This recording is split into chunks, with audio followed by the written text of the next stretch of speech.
Welcome back. All right, news of the day video for all you fine people on the internet. It is Tuesday. It is September the 16th. If you hear chewing noises in the background, that'll be a rabbit chewing on cardboard. Cinnabon does do that. Yes, it is normal for rabbits to eat cardboard. No, it is no danger to them, and it does not mean they're starving. This little rabbit is definitely not starving. She's definitely not starving. Anyways, so starting off at because I've seen that comment of, well, you need to feed your rabbit if it's eating cardboard. Nah, they just like the taste. Anyways, starting off at the top of the board, that is normally how the news videos work. Matt Grzelcyk, who's been looking for a job all summer, he has signed a PTO, so a professional tryout, with the Chicago Blackhawks. So we'll see if he ends up getting signed or not. I would think he does. Grzelcyk's coming off of what was, I think, his best offensive season ever. Played pretty well for Pittsburgh. Now, the thing is, too, with it being a PTO, odds are that if he does sign in Chicago, the contract's not going to be that high. So it's probably going to end up being a bargain contract. He very likely ends up in maybe the bottom two, maybe top four. But either way, I think this is the kind of player that, and I've talked about this all summer, I felt like Chicago needs one more veteran defenseman. So Grzelcyk would be that veteran defenseman. And I think he could be a solid addition for them. The New York Rangers have themselves a captain. JT Miller has been named the captain of the New York Rangers. And named the alternates Artemi Panarin, who is in the final year of his contract, Adam Fox, Mika Zibanejad, who is always talked about in trade speculation, and Vinny Trocheck. I'm really surprised they didn't go with Trocheck, and I'm only saying that because during this past very tumultuous season for the New York Rangers, Vinny Trocheck was the voice of the team. He was the one that was always being interviewed. He was always the one that was, taking responsibility and ownership for when things weren't going all that well for New York. So JT Miller becomes the 29th captain in the history of the New York Rangers. Columbus is saying all the right things, so I'm wearing Columbus gear because good on them. Zach Werenski, Adam Fantilli are two players so far, and I am sure a lot of other teammates of theirs are going to agree, saying that the playoffs are not an option. You must make the playoffs this year for your Columbus. The team has a lot of confidence. That does go far, I think, in this game when a team is confident in themselves.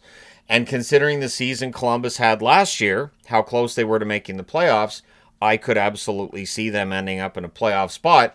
It could come down to them or the Rangers for that final playoff spot available in the Metro if you get 4-4. But either way, Columbus, like 4 teams from each division. But seeing this kind of confidence from Columbus, it's nice to see. Very good young core there. And of course, Werenski coming off of the best season of his career. Could be an interesting team to follow this year. Matthias Maccelli, a player who is not a perfect player necessarily, but he's a player that I do like, and I hope he does well in Toronto. He is looking for a top 6 spot, and apparently in the offseason he added some strength, which he needed, and has been working on his foot speed as well. So we'll see if his skating is faster than what it was this past year in Utah, where at times he was scratched. So there's a lot of motivation there for Maccelli. I think there's a lot of motivation, too, for Dakota Joshua in Toronto's camp. While I still think they're going to miss Marner, definitely the additions they've made are fascinating, and it will be interesting to see where Maccelli ends up in the lineup. As I've said, I like Maccelli's game. I'd like to see him shoot a little bit more. I was pointed out in an article I was reading that, defensively, there's definitely some holes in his game there. But depending on who you pair him with in Toronto, there are some very good two-way players, and I think Craig Berube may very well be able to improve that part of Maccelli's game as well. So that's one to keep an eye on. Kind of a fun news item for today. Alex Ovechkin has basically partnered with a company, and they've brought out Great Crunch cereal is what it's being called. So it's an Ovechkin cereal. It'll be available at Giant Foods September 19th. I don't know if that's going to be all across Canada. I don't know if it's going to be all across the U.S. I didn't get much sleep, so apologies. But I don't know that that's going to be all across the U.S. It just says just Giant Foods. So at any rate, I think it's like 100 and some locations. So probably not all the way across the U.S., but portions of those sales are going to go to Ovechkin's charity, which is for cancer research. So it's a good cause, so I figured I'd say here in this video, as of September 19th, you can get those. I did have at one point an Ovechkin cereal, and just now that this is on the board, I'm not sure where that ended up after the last move. It may still be in a box somewhere. It's cereal, so it doesn't go like really gross, but I will not eat it. No, you cannot do any kind of super chat kind of thing that will, compel me. It's not going to happen. I won't eat cereal that's that old. I think it's like 6 or 7 years old. OVOs, I think they were, but either way, I think this is great, and so yeah, that'll be available at Giant Foods as of September 19th, and of course today's the 16th, so just 3 days from now. So the rookie tournaments are done, and one name that I've seen come up a lot, and I wanted to talk about him a bit here, is the 6'5" Shane Lachance. A lot of hype from the rookie tournament. He had 2 goals, 1 assist, and a fight in the 2 games that he played. So he may be in the mix for a bottom 6 role at some point this season, but the guys who come out of these rookie tournaments, I should say, and they do really well. I guess there's a rookie camp as well. They will get a look during the preseason. They will definitely have a chance to prove that they should start the season in the National Hockey League, or at the very least, prove that they should be one of the first call-ups. So Lachance is a player who might have a chance to make it onto the New Jersey Devils. I can say the bad joke because I'm tired. I can just blame it on being tired. The other bad jokes I tell the rest of the time on the channel because I'm a dork. So extension talks are continuing to be cordial between McDavid and the Oilers. The pressure is building for the Oilers as we get closer to the regular season. There is always the chance that once the regular season starts, that any player will say, I don't want to talk contract. I want to focus on the season. And considering how intense the season's going to be, with that 3-week break for the Olympics, how many games McDavid's going to play, we know he's going to the Olympics. He's going to play there as well. It is important for the Oilers to try to get this over the finish line, I think, before puck drop to start the season. So preseason's fine, training camp's fine anytime there. But once the season gets started, there are definitely players who say, I don't want to negotiate during the busy schedule. I want to just focus on what's going on the ice. And of course, for the Oilers, it's just a matter of trying to put together that championship winning team, or at the very least, show that they're continuing to be one of the best teams in the West in order to extend McDavid's time in Edmonton. So it's not seen that there's going to be any issue with money. That's not going to be a problem. It's just there's the discussions that are out there. They're having preliminary discussions. According to Pierre LeBrun, they have not discussed numbers yet. Sidney Crosby, I had to laugh when I saw this yesterday, to be honest.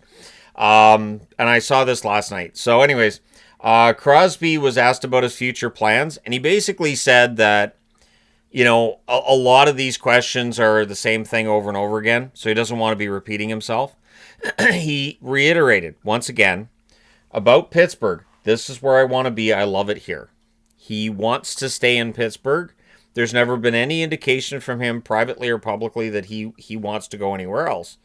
And I know his agent may have said something a little bit different, but agents don't necessarily have that same level of loyalty to a team that a player does. Maybe they do, but in general, an agent might think, for my player here, it might be better if he's on a better team. So this might be where the argument of how bad Pittsburgh might be comes in.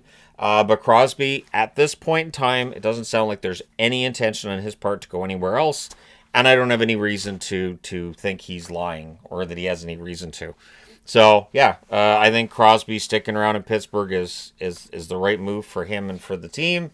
And while I understand that people would like to see him in playoffs again, half the league misses the playoffs. So, yes, I would love to see Crosby get into the playoffs. It'd be fun to see him win one more Stanley Cup before he's done. But it sounds like he wants to finish out his career in Pittsburgh. And he does have 3 Stanley Cups to his name. So he does have those 3 championships to look back on fondly. One thing to keep an eye on this year, as I transition to the next item on the board, both Detroit and the New York Rangers have revealed new sponsorship patches. Detroit on their brand new Centennial jerseys, and the Rangers for this, I believe, their Centennial season as well. The new sponsor patches have been on the shoulder. Good. The front of jerseys have become entirely too cluttered. And so when you've got like a sponsorship patch, and then you got the Stanley Cup patch, and then you've got a patch for whether they're a captain or an alternate, it gets very busy. So I think if the sponsorship patches are moved to the shoulders, while I would prefer that the shoulders didn't have sponsorship patches, because I'd prefer there weren't any sponsorship patches on NHL jerseys, I think it's a little bit better on the shoulder than it is on the front, where it crowds everything up, and maybe you got to put the captaincy on the wrong side or your Stanley Cup patch on the wrong side.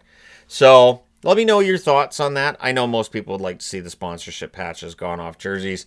It's not going to happen. At the very least, still, it's just one sponsorship patch at this point. I would love to stand here and tell you we're never going to see time where there's 2 or 3 or 4, or it turns into NASCAR, but it's always possible that they add more. So keep in mind that with training camps opening up this week, the media day frenzy is going to be upon us, where I will be filling up boards with what has been said at media days, potentially getting into which teams are really hyped up and things that are said. And then, of course, the training camps open up, and by this weekend, we have hockey. So on the 20th, 4 days from now, the first game of the preseason is on. So that's kind of fun, and then I think there's 11 games on Saturday. So at any rate, yeah, we'll be playing some hockey by this weekend. It does feel like it was an odd summer for me, but understandably for personal reasons. The summer took kind of a bit of a turn for me. So I'm kind of looking forward to getting into a bit of a routine, doing reviews again and all that.